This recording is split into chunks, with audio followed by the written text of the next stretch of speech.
Cathy Engelbert thought Christmas morning 2025 would be peaceful. Then Nike dropped Caitlin Clark's From Anywhere commercial, featuring Travis Scott and the Kelsey brothers, and the WNBA headquarters went into panic mode.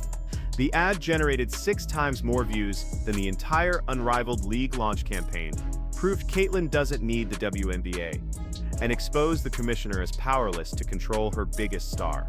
The rage from the front office was immediate and brutal. Do you think the commissioner is right to be furious? Or is she just mad that Caitlin outgrew the league? Let's start with what actually happened on Christmas morning, because the timing of this commercial was absolutely devastating for the WNBA. WNBA finals, and so I'll leave it there. I mean, I'm just obviously disheartened. I'm a human too. I have a family. I have 2 kids who are devastated by these comments. I need, and the technology that we're going to put into it isn't anything that they've ever put into a basketball shoe before, so I'm really excited about that. That's exciting. The league leadership was hoping for a quiet holiday break. After a season defined by record viewership, but also unprecedented controversy, racial tension, and locker room drama, Commissioner Cathy Engelbert needed the news cycle to focus on literally anything other than women's basketball. The NFL had Christmas games, the NBA had Christmas games. Everyone could just ignore the WNBA for a few days and let things cool down. Then at 10 a.m. Eastern Time on Christmas morning, Nike dropped the bomb. A tweet with a 30-second video that would do more damage to the commissioner's authority than any scandal in the past decade. The commercial was titled From Anywhere, and it featured Caitlin Clark in a cinematic, high-budget production that looked more like a movie trailer than a sports ad. Devastating for the WNBA. Video yesterday, you got a whole professional women's season about to start.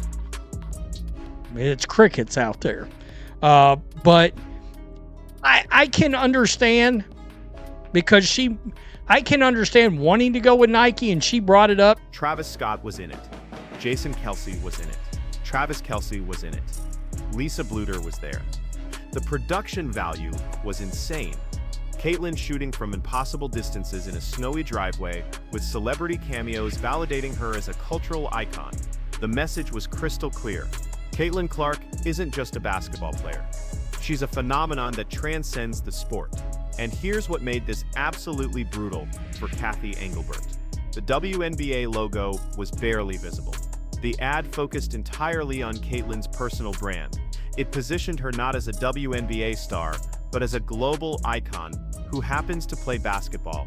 Nike wasn't promoting the league. They were promoting Caitlin. And they made it obvious they don't need the WNBA to sell shoes. The signature collection launch, and fans were so excited about this. And honestly, you guys, it was a really good commercial. Lisa Bluder was in the commercial, Travis Scott was in the commercial, Travis Kelsey was in the commercial, Jason Kelsey was in the commercial, like the podcast thing, which we're gonna get to that, likely to wear the Sabrinas. But this new technology that they're adding to Caitlin's shoe should be really great. There should be a lot of hype around it. And that's the thing with Caitlin Clark's signature shoe. Like, a lot of fans are going to buy her shoe regardless of if you play basketball or not, whether you care about how they feel or not. Fans are just going to buy them because she has so many fans who are just ready to eat up whatever merchandise she's going to release. That realization is terrifying for a commissioner. Your biggest star has outgrown the league she plays in, and your corporate partners know it. They're not even pretending otherwise anymore. They're openly building Caitlin's brand separate from the WNBA, and there's nothing Engelbert can do about it. Let's talk about the WNBA's philosophy, because understanding that makes the commissioner's rage make more sense. For decades, the WNBA has operated on the collective approach. The brand, this shield. The league promotes the 4T4, meaning all 4T4 roster spots matter equally. Every player's story matters. No single athlete is bigger than the organization. It's a socialist approach to sports marketing that Engelbert has championed as protection against volatility. But this Nike commercial put a sledgehammer to that philosophy. It declared loudly that there is no one, there's Caitlin Clark, and then there's everyone else. That's the reality, whether the commissioner likes it or not, and seeing one player elevated to mythological status without the league's permission or control was a direct threat to Engelbert's power. We're getting little bits and pieces, and it seems like this Nike shoe is very close. Like, it should be here in spring of 2026, and that has been the report. Nick DePaula reported that the shoe is expected to release in spring of 2026, and hopefully we have a WNBA season, and this launches right before the WNBA season. That would just be the perfect momentum going into her third season in the WNBA. Insiders say Engelbert viewed this as a rogue operation. Usually, the league works with partners like Nike to ensure marketing materials uplift the WNBA brand, but this was Nike flexing their muscles and telling the WNBA they don't need league approval to do whatever they want with Caitlin. That's a power shift the commissioner absolutely cannot tolerate. Now let's talk about the timing, because this wasn't just a random Christmas release. This was strategic warfare against the unrivaled league. Just weeks before this Nike ad dropped, the basketball world was focused on Unrivaled, the new 3-on-3 league founded by Breanna Stewart and Nafisa Collier. The WNBA commissioner publicly supported this initiative. It was supposed to keep talent in the United States during the offseason and generate revenue for veterans. They threw everything at Caitlin to get her to join. Reports say they offered over $1 million for a few weeks of work. That's insane money, way more than her WNBA salary. It was a Lionel Messi-type offer designed to make Unrivaled legitimate. And Caitlin said no. She declined the money. She chose to rest and play golf instead. The narrative from the WNBA establishment was that Caitlin was missing out. They insinuated she was hurting the growth of the game by not participating. Then Christmas morning arrives, and Nike drops this commercial that absolutely buries that narrative. Within 24 hours, Caitlin's 30-second ad generated 6 times more views than the entire Unrivaled roster, reveal and launch campaign combined. 6 times. That's not even close. It was a public humiliation for the establishment. It proved Caitlin didn't need Unrivaled to stay relevant. Unrivaled needed her. For Engelbert, watching her off-season strategy get destroyed by a shoe commercial was a complete disaster. It reinforced that fans aren't loyal to women's basketball as a concept. They're loyal to the Caitlin Clark show. And that strips the commissioner of all her leverage, because how do you discipline or manage a player who holds the keys to the entire kingdom? Let's talk about the financial embarrassment this commercial exposed, because the numbers are absolutely humiliating for the WNBA. One of the commissioner's primary jobs is making the league look professional, wealthy, and aspirational. Kathy Engelbert ran Deloitte. She knows business, she knows numbers, and the numbers here are brutal. When you see Caitlin in a commercial that clearly cost millions to produce, wearing custom gear surrounded by multi-millionaire celebrities, it creates a jarring contrast with WNBA reality. The production value of that 30-second clip was higher than most WNBA broadcasts. It reminds every viewer that Caitlin makes millions from Nike, Gatorade, and State Farm, while the league pays her a salary that wouldn't cover the catering budget for that commercial shoot.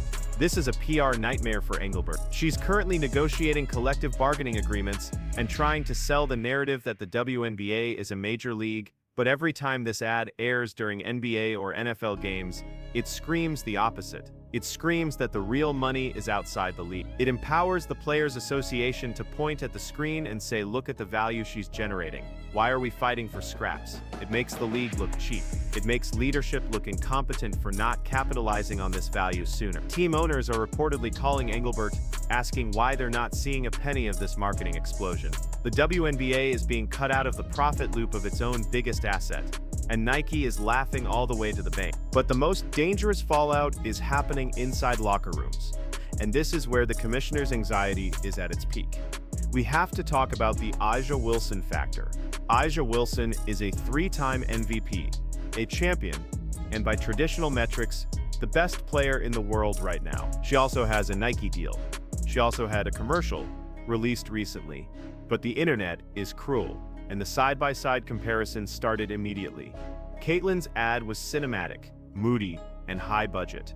A'ja's ad was criticized as simple, low effort, and visually flat. The narrative that formed online was instant. Nike is sabotaging A'ja to prop up Caitlin. Whether that's true doesn't matter. What matters is the perception.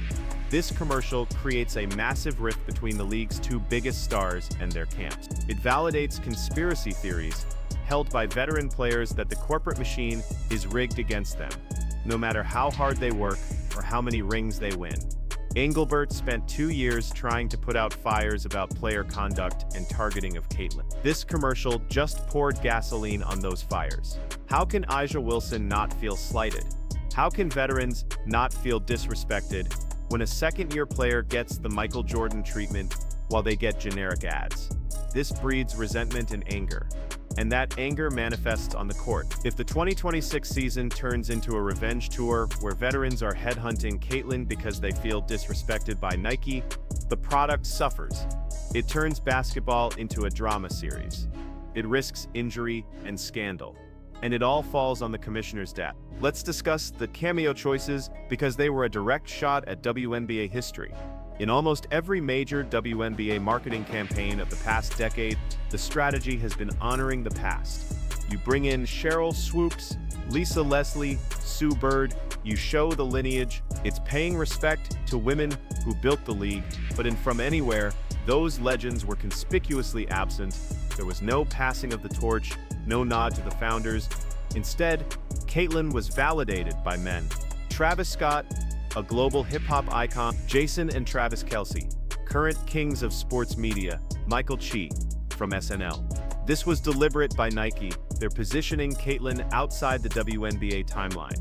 They're telling audiences she isn't just the next WNBA player. She's a pop culture icon who stands alongside the biggest male stars in the world. For gatekeepers like Cheryl Swoops, who've been critical of Caitlyn's fan base, this is the ultimate insult. It says, we don't need your validation, we have Travis Scott's validation. It completely bypasses the league hierarchy. Engelbert knows how dangerous this is. She needs veterans to buy in, she needs alumni support, but when the face of the league is marketed as separate from its history, it alienates the foundation the WNBA stands on. It creates civil war between new fans who only care about Caitlyn and old fans who care about history. The commissioner is stuck in the middle, getting shot at from both sides.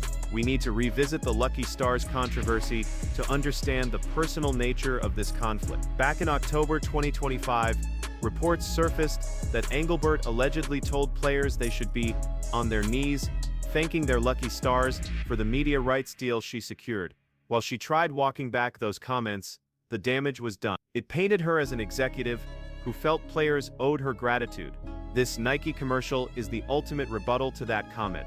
It's Caitlyn telling the commissioner without saying a word, I don't need to thank my lucky stars. I am the star.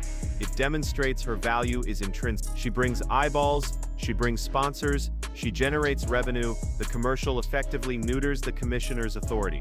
How can Engelbert tell Caitlyn to be grateful for a league paying her $76,000 when Nike pays her $28 million? The math doesn't work. The power dynamic has flipped. Engelbert is smart enough to know that once a player realizes they're bigger than league governance, the league loses control. We saw it with LeBron in the NBA, but this is more extreme because the wealth gap between Caitlyn and her peers is so much wider. There's also a looming threat this commercial hints at, the breakaway. For a long time, the question was, is Caitlyn Clark good enough for the WNBA? That's been answered.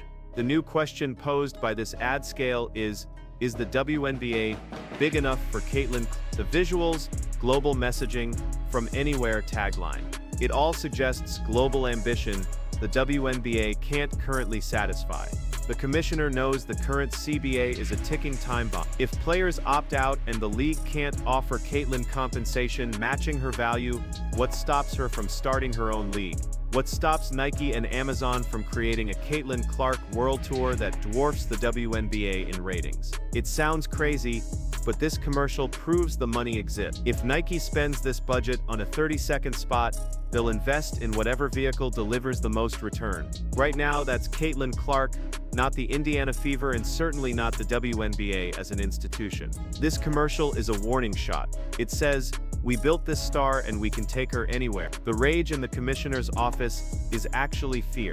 Fear of obsolescence. Fear that the WNBA is just a stepping stone for Caitlyn, not the destination. The psychological impact on the upcoming season cannot be overstated. This commercial has drawn a line in the sand.